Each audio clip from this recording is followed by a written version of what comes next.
Kepedulian masyarakat dan pemerintah Kota Denpasar hadir bagi para korban bencana alam yang melanda sejumlah wilayah di Indonesia. Wali Kota Denpasar I Gusti Ngurah Jaya Negara menyatakan akan segera menginstruksikan seluruh aparatur sipil negara di lingkungan pemerintah Kota Denpasar untuk bergerak secara gotong royong mengumpulkan bantuan bagi korban bencana di NTT, Sulawesi hingga Sumatera Utara.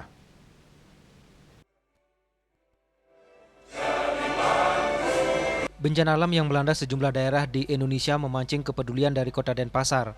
Wali Kota Denpasar I Gusti Ngurah Jaya Negara menyampaikan bahwa kepedulian sosial merupakan bagian tak terpisahkan dari integritas seorang abdi negara.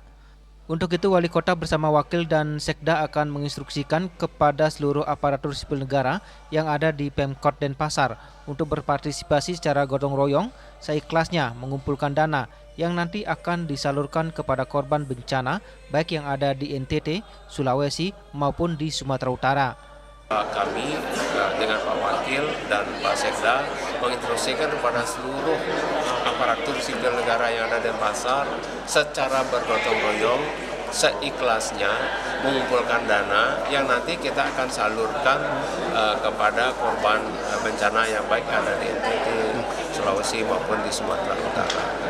Tidak hanya bantuan berupa dana, Pemkot Denpasar juga akan memanfaatkan dana tanggung jawab sosial perusahaan atau CSR dari perusahaan daerah, antara lain PDAM dan PD Parkir, untuk mengumpulkan bantuan berupa kebutuhan pokok atau sembako.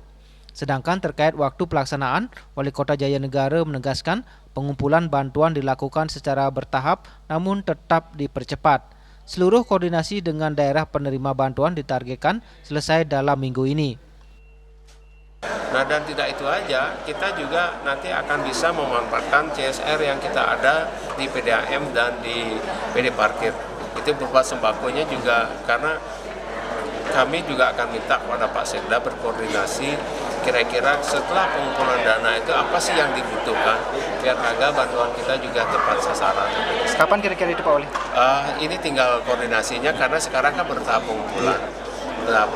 Kita segera mungkin, jangan sampai lewat dalam minggu ini, harus juga sudah ada koordinasi ke sana. Inisiatif ini sekaligus mengajak seluruh elemen masyarakat untuk turut berbagi dan meringankan beban saudara-saudara kita yang terdampak bencana. Diharapkan bantuan yang disalurkan dapat bermanfaat dan meringankan beban para korban. Dari Denpasar, Arwi Ratmaja, Bali TV.